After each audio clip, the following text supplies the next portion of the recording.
Yo, what's up guys? For today's video ay maghanap kami ng gagamba at itong gamit ko na flashlight ay yung NSS na flashlight at ito yung gamit ko na kulungan ng gagamba. Ayan. At ngayon guys ay pupunta na kami doon at pupuntahan ko muna yung kasama ko guys na si Paloma TV. At andito nga ako guys sa bahay nila at ayan, nakita na kami dito. At pagdating dito guys, yung spot namin ay dito lang sa may maisan. Sana nga mayroong maisan dito guys dahil yung nakaraan ay madami pa yung mais. Kaya ngayon babalikan namin kung meron pa ba. At yun nga guys, wala nang mais dito. Kaya ayan, dito lang muna kami sa gilid-gilid. Dito sa may mga kon guys, may saging at dito sa may mga bugangan. So try lang namin dito kung may mga gagamba pa. Dahil yung mga mais guys ay wala na, pinuputol natin na. Araro na rin yung lupa. Kaya ayan, wrong timing kami ngayon dito guys sa spot na to. Kaya tsaga-tsaga lang kami dito sa paghanap ng gagamba kung meron ba kami makita na malalaki dito. At ito na nga yung itsura ng spot namin dati. Ayan, sobrang wala ng mga mais dito guys. Ang lawak na. Wala nang pagtaguan ng mga gagamba. Kaya ayan, kahit papaano guys, para hindi masayang yung aming pagpunta rito ay baka sakali muna kami dito sa may gilid lang guys, baka mayroon kami makita. At ito nga yung unang bumungad namin guys, yung gagamba. Ayan, sobrang late lang nito kaya hindi natin to kukunin. Ayan, gagambang kakao to guys, mapula-pula yung kwanto kulay. Ayan guys, oh, napaka-solid sana. Kaso lang sobrang late pa, kaya ayan, sayaan muna natin yan. At mayroon pang mga grasshopper dito nagpapakita. Sobrang ganda tingnan nila guys, oh. Ayan, no? At dito naman guys, nakakita ko ng gagambang X o yung tinatawag dito sa amin ay gagambang tambayawan. Ayan, 3/4 siya guys. At mayroon pang isa dito na tambayawan. Sobrang lalaki ng mga kuwan dito guys, gagambang X. Ayan, no? Ayun. Sobrang laki ng mga tiyan. Busog na busog. So hindi ito manlaban guys pag pinapatong mo sa stick. Dito lang ito manglaban pag nasa kanilang damang. Ayan, at andito guys ay nakakita si Paloma TV ng gagamba.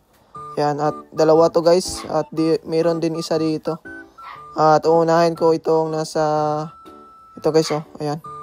So may kinakain siya dito. Grabe. Sinasaputan niya agad, oh. Napakasolid ng gagambang to. Mukhang matapang to guys. Ayan. So ito yung gagamba na good size. Ayan, napakasolid nito. Yun, oh. At sobrang balbon pa ng mga niya, katawan. At fresh na talaga guys. Ganda to panlaban. Ayan. So kukunin na yan ni Paloma TV. So yun, pwede na yan guys. Yun, dinakma na niya. At ito naman yung next na aming nakitang gagamba. Ayan, oh. Gagambang tigre. Yun, napaka-solid nito. Team size lang to guys, pero goods na. Ayan. So solid. Yun, tigrihan na gagamba na may pagkapula. Ayun, so kinuha na ni Paloma dyan guys. At pagdating namin sunahan guys, nakakita kami nitong insect na to.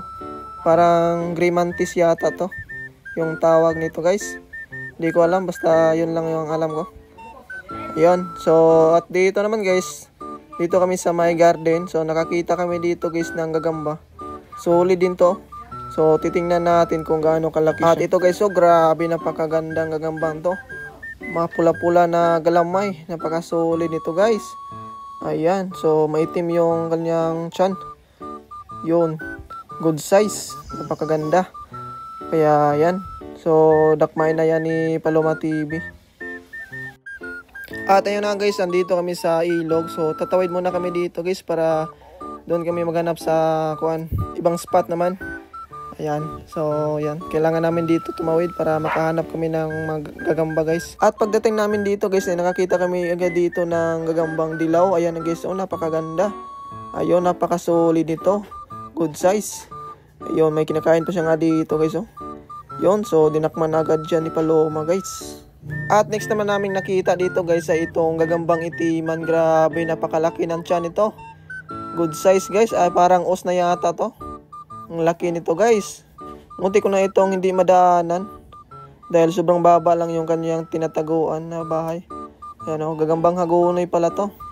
Grabe, napakaganda nito. Papaanakin ko na lang ito guys para gumanda yung katawan niya. Sobrang laki kasi ng tiyan. Parang